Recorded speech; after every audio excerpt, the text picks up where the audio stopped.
সবাই তো নতুন জিনিস দিয়ে ঘর সাজায়। আমি সাজিয়েছি পুরাতন জিনিস দিয়ে। ফেলে দেওয়া একটা বুক সেলফ দিয়ে তৈরি করলাম ইউনিক ওভেন ক্যাবিনেট। শূন্য থেকে অল্প ইনকামে কিভাবে পরিপূর্ণ সংসার গড়লাম, আজ সেই গল্পই করব আপনাদের সাথে।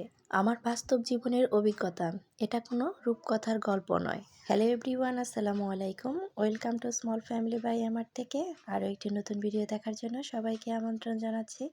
আশা করছি যে যেখান থেকে দেখছেন সুস্থ এবং ভালো আছেন।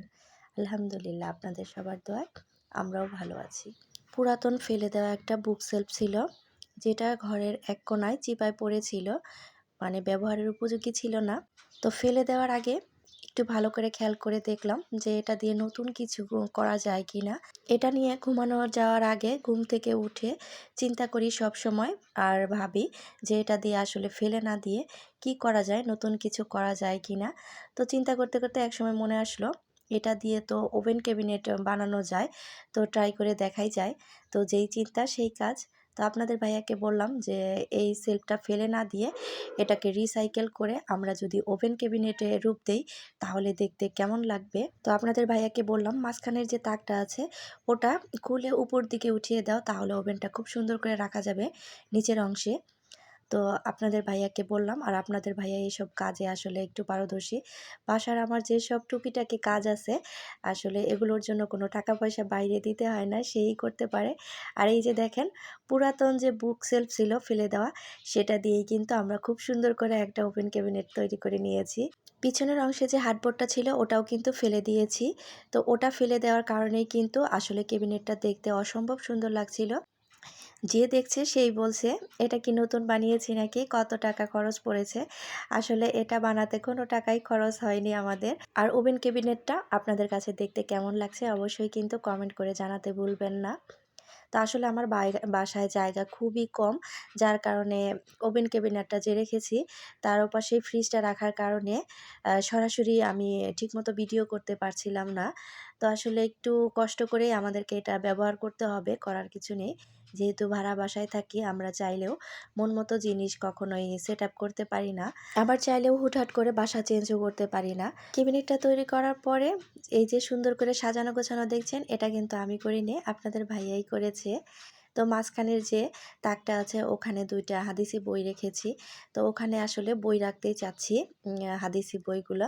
তো ওখানে যদি আমি বই রাখি দেখতে কেমন লাগবে আপুরা বলবেন তো কমেন্ট করে। এতক্ষণ যে ভিডিওর অংশটুকু দেখলেন সেটা ছিল রাতের অংশ, আর এই অংশটুকু হচ্ছে পরের দিন সকালে। অফ ক্যামেরাতে নাস্তা করে নিয়েছি, নাস্তা শেষ করে নেওয়ার পরে বেডশিটটা চেঞ্জ করে দিচ্ছি। আর এখন এই মুহূর্তে যারা আমার ভিডিওতে ক্লিক করেছেন এবং ভিডিওটি দেখা শুরু করেছেন তারা প্লিজ ছোট্ট একটি লাইক দিয়ে আমার ভিডিওটি কন্টিনিউ করবেন। আপনাদের ছোট্ট একটি লাইক পারে আমাকে আপনাদের মতো আরও কয়েকজনের কাছে পৌঁছাতে। আর আজ যারা আমার চ্যানেলটি নতুন ভিজিট করছেন, আমার ভিডিওর কোথাও কোনো অংশ যদি ভালো লেগে যায় তো প্লিজ আমার চ্যানেলটি সাবস্ক্রাইব করে আমার পাশেই থেকে যাবেন।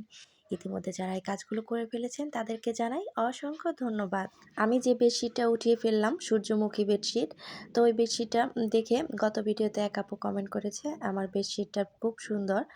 তো আসলেও বেডশিটটা খুবই সুন্দর, বর্তমানে কিন্তু ওই বেডশিটটা খুবই ভাইরাল, সূর্যমুখীর যে বেডশিট। তবে এই বেডশিটটা ইদানিং কিন্তু আমার কেনা না, এটা হচ্ছে আমার 2020 সালে জুন বা জুলাই মাসের দিকে কেনার, অনেক আগের। তারপরেও এখনও নতুনের মতোই কিন্তু দেখতে চকচক করে।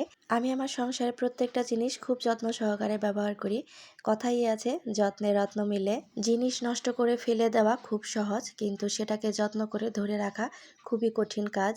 সত্যি বলতে সংসারটা একদম শূন্য থেকে শুরু করেছিলাম, দেখানোর মতো তেমন কিছুই ছিল না। আজ একটু একটু করে সব কিছুই হয়েছে আলহামদুলিল্লাহ। সর্বপ্রথম আমরা যে কাজটা করেছিলাম সেটা হচ্ছে বাসা ভাড়া। আমরা বাসা ভাড়ার ক্ষেত্রে বাসাটা নির্বাচন করেছিলাম একদম ছোট, কারণ আমরা যেহেতু দুজন ছিলাম, হাজব্যান্ড ওয়াইফ, এত বড় বাসা নিলে দেখা যাবে অযথাই আমাদের বাসা ভাড়া টানতে হবে। তো আমরা সেই বাড়তি বাসা ভাড়াটা না টেনে ছোট একটা বাসা নিয়ে বাসা ভাড়ার যে টাকাটা বেঁচেছে সেটা দিয়ে আমরা ঘরের জিনিস অল্প অল্প করে করা শুরু করি।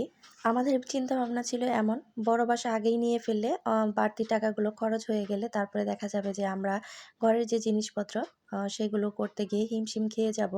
যেহেতু আমাদের অল্প ইনকাম, অনেকের মনেই প্রশ্ন অল্প ইনকাম দিয়ে কিভাবে এত কিছু করা সম্ভব হলো। অল্প ইনকাম দিয়েও অনেক সময় অনেক কিছু করা সম্ভব হয়। যদি একটু হিসেব করে চিন্তা ভাবনা করে চলা যায় তাহলেই দেখবেন অল্প ইনকামেও অনেক কিছু করা সম্ভব। তো সংসার জীবনের শুরুতেই যদি আমরা একটা বড় বাসা নিয়ে ফেলতাম তাহলে দেখা যেত বাসা ভাড়া দিতে দিতেই আমাদের সব টাকা শেষ হয়ে যেত, আমরা আর কখনোই কিছু করতে পারতাম না। এখনও যে খুব বেশি একটা বড় বাসায় থাকি তা কিন্তু না। এখন যে বাসাটায় থাকি সেটা হচ্ছে আগের জীবনে যে বাসাটা নিয়েছিলাম তার থেকে একটু বড় বাসা। তো আমাদের প্ল্যানটাই এরকম যে বাড়তি বাসা ভাড়া যেটা টানবো সেটা আগেই না টেনে ওই টাকাটা দিয়েই সংসারের যে ফার্নিচারগুলো আমাদের প্রয়োজন সেগুলো একদম ফুলফিল করে নেওয়ার পরে আমরা একটা বড় বাসা নিব, আল্লাহ যদি চায়। আমরা যে শুধু বাসা ভাড়ার ক্ষেত্রেই হিসেব করে ছোট বাসা নিয়েছি তা না, আমরা অনেক ক্ষেত্রেই হিসেব করেই চলি। ঈদের মধ্যে তো দেখা যায় আমরা উপহার সামগ্রী পেয়েই থাকি সাধারণত। তো সেই সব উপহার সামগ্রী পাওয়ার পরে যদি দেখি এগুলো দিয়ে আমাদের হয়ে যাবে তখন কিন্তু আমরা আর কেনাকাটা করি না। তো কেনাকাটা না করে ওই টাকাটাও কিন্তু রেখে দেই আমাদের সংসারে যে কোনো একটা জিনিস কেনার জন্য। তারপরে দেখা যায় ঈদের সময় তো ছোটোখাটো যে চাকরি করা হোক কম বেশি সবাই বোনাস পেয়ে থাকে। তো আমি সারা বছর যে জিনিসটা করি, তো সারা বছর অল্প অল্প করে টাকা জমাই। তো টাকা জমিয়ে সেই যে টাকা দিয়ে যদি দেখা যায় ঈদের শপিং মোটামুটি কমপ্লিট হয়ে গিয়েছে তাহলে আর সেই বোনাসের টাকাগুলো আপনাদের ভাইয়াও উঠায় না, আমিও উঠাতে দেই না।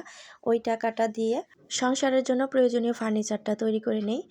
আর এভাবেই কিন্তু শূন্য থেকে অল্প ইনকামে আমার সংসারটাকে পরিপূর্ণরূপে গড়ে তুলেছি, আলহামদুলিল্লাহ। তো যারা শূন্য থেকে সংসার শুরু করেছেন তাদের জন্য আজকে আমার ভিডিওটি একটু হলেও কাজে লাগবে আশা করি। তো আমার বেশ কিছুদিন আগে একটা ভিডিওতে এক আপু কমেন্ট করেছিল। তো আপু বলেছিল এরকম যে, আপু আমি নতুন সংসার শুরু করেছি একদম শূন্য থেকে, আমার জন্য দোয়া করবেন। তো আপুটার নাম আমি জানি না, আইডিটার নামটাও আমি ভুলে গিয়েছি। তো আজকে আপু যদি তুমি আমার ভিডিওটা দেখে থাকো অবশ্যই কিন্তু আমাকে কমেন্ট করবে। তো আর তোমার জন্য অনেক অনেক দোয়া রইল মন থেকে। একটু হিসেব করে বুঝে শুনে চললে দেখবেন অল্প ইনকামেও সংসারে অনেক কিছু করা সম্ভব হয়। হিসেব করে চললে অল্পতেও অনেক কিছু করা যায়, বেহিসাবিভাবে চললে রাজার ভাণ্ডারও একদিন শেষ হয়ে যায়। তো কথা বলতে বলতে এখানে দুপুরের জন্য কি রান্না করছি সেটাই তো বলতে ভুলে গিয়েছি। মোরগ পোলাও রান্না করব, তার জন্য রোস্ট রান্না করে নিচ্ছিলাম। এটা কিন্তু গত শুক্রবারের ভিডিও ছিল। আসলে কাজের এত পরিমাণের চাপ, চারিদিকে এত সব কাজের ঝামেলাতে পড়েছি যার কারণে ভিডিও ঠিকঠাক মতো আমি আপলোড দিতে পারছি না। মানুষ আসলে চিন্তা করে একরকম আর হয়ে যায় আর এক রকম। আমার ক্ষেত্রে এরকম হয়েছে, মেয়ের যখন বার্ষিক পরীক্ষা শেষ হয় তখন ভেবেছিলাম ডিসেম্বর জানুয়ারি এই 2 মাস তো মেয়ের পড়ালেখার চাপ নেই, তেমন একটা কাজও নেই। তো এই 2 মাসে ইউটিউব নিয়ে খুব বেশি কাজ করব। তো আসলে চারিদিকে কাজের এত ঝামেলা পড়ে গিয়েছে, শুক্র শনিবার 2টা দিন যে ছুটি থাকে ওই 2টা দিন যে বাসায় একটু শান্তি করে বসে খাবো সে সময়টাই পাচ্ছি না। কখনো দেখা যাচ্ছে বাসায় রান্না হচ্ছে, কখনো হচ্ছে না, বাইরে গিয়ে খেতে হচ্ছে, এমনটাই হচ্ছে আমাদের সাথে। তো এই যে রাইস কুকারে বসা পোলাও রান্না করেছিলাম, হাতে সময় খুব কম ছিল যার কারণে বসা পোলাওটাই রান্না করেছি। চাউল যে ভেজে দেবো ওটারও সময় ছিল না। পোলাওটা কিন্তু খুবই সুন্দর হয়েছিল, একদম ঝরঝরে হয়েছিল। আর এটাই ছিল আজকে আমাদের সাদামাটা দুপুরের খাবার, আলহামদুলিল্লাহ। আজ ভিডিওটা কিন্তু এ পর্যন্তই রাখবো। সবাই ভালো থাকবেন, সুস্থ থাকবেন, আমাদের জন্য দোয়া করবেন। দেখা হয়ে যাবে নেক্সট কোনো ভিডিওতে। আল্লাহ হাফেজ, আসসালামু আলাইকুম।